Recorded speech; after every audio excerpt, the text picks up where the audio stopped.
জাপানকে বলা হয় সূর্যোদয়ের দেশ।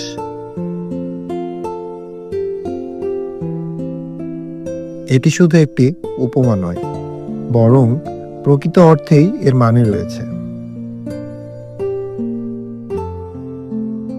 পূর্ব দিকের প্রথম দেশ হিসেবে জাপানে সূর্য ওঠে সবার আগে।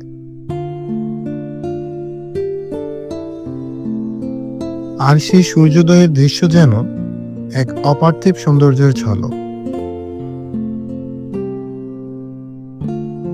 পাহাড়, সাগর, সাকুরা ফুলের মাঝে যখন সূর্য ধীরে ধীরে আকাশে ওঠে, তখন পুরো প্রকৃতি যেন এক নতুন জীবন ফিরে পায়।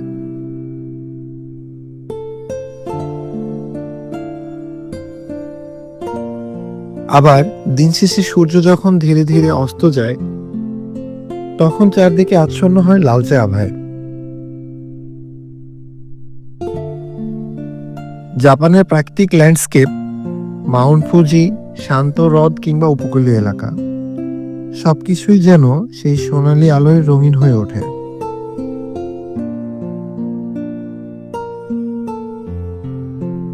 জাপানের সূর্যোদয় ও সূর্যাস্ত কেবল একটি প্রাকৃতিক দৃশ্য নয়, এটি মানুষের মন প্রাণ জুড়িয়ে দেওয়ার এক প্রাকৃতিক শিল্প।